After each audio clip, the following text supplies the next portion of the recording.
आज हम बात करेंगे ड्रामा सीरियल मन मस्त मलंग की। मन मस्त मलंग की आने वाली एपिसोड बहुत ही इंटरेस्टिंग होने वाली है।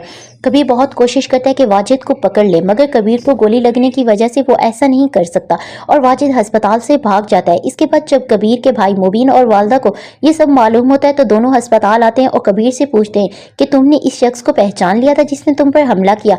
ये सुनकर कबीर कहता है जिसने हमला किया इसने मुंह पर काली चादर ली हुई थी और मैंने बहुत कोशिश की मगर मैं उसे पकड़ नहीं सका। ये सुनकर कबीर का भाई कहता है क्या जिस शख्स ने तुम पर हमला किया अगर वो तुम्हारे सामने आए तो तुम इसको पहचान लोगे। इतनी देर में सिकंदर भी वहां आ जाता है जिस पर कबीर की वालदा बरस पड़ती है और कहती है मेरे बेटे ने तुम्हारी बहन की इज्जत बचाई और तुमने मेरे बेटे को ही कत्ल करने की कोशिश की। ये सुनकर सिकंदर कहता है मैं इतना बेगैरत नहीं कि जिस कबीर ने मेरी बहन की इज्जत अपनी जान पर खेल के बचाई हो मैं इसी को कत्ल करवाने की कोशिश करूंगा। ये सुनकर कबीर की वालदा कहती है अब तो सरफराज भी जेल में है, फिर ये किसने किया।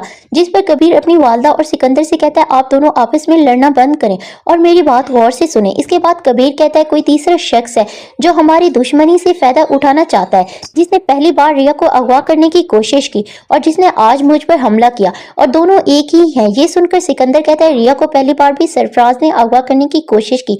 ये सुनकर कबीर कहता है ऐसा नहीं है, मैंने मालूम करवाया जिन लोगों ने पहली बार रिया को अगवा करने की कोशिश की वो सरफराज के आदमी नहीं थे, क्योंकि सरफराज उस वक्त मुझे नहीं जानता था और ना रिया को। और जिस दिन रिया को अगवा करने की कोशिश की गई इसके 10 दिन बाद मैंने सरफराज को एक रेस्टोरेंट में मारा था। तो अब सोचो 10 दिन पहले सरफराज रिया को क्यों अगवा करता। इसीलिए आप दोनों आपस में लड़ने से बेहतर है इस तीसरे शख्स को तलाश करें जो हमारी दुश्मनी से फायदा उठाना चाहता है।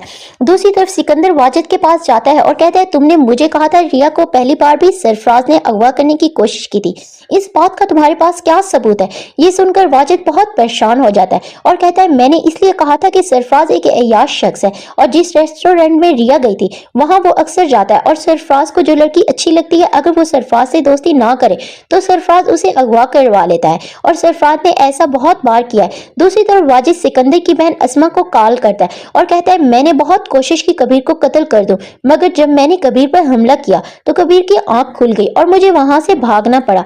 ये सुनकर सिकंदर की बहन अस्मा कहती है तुम्हें कबीर ने पहचाना तो नहीं। जिस पर वाजिद कहता है ऐसा नहीं है, कुछ नहीं हुआ मगर कबीर का भाई मुबीन और तुम्हारा भाई सिकंदर मुझे तलाश कर रहे हैं और अस्पताल में लगे कैमरे की रिकॉर्डिंग में भी चेक जरूर करेंगे और तुम तब तक मुझे कॉल नहीं करोगे जब तक मैं तुम्हें खुद कॉल ना करूं।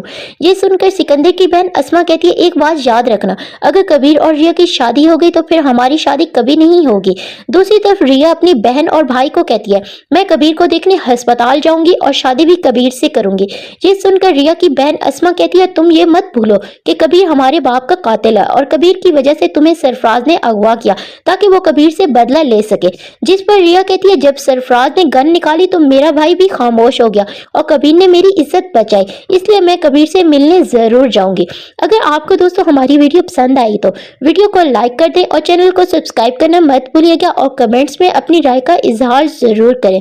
नेक्स्ट वीडियो के लिए अल्लाह हाफिज।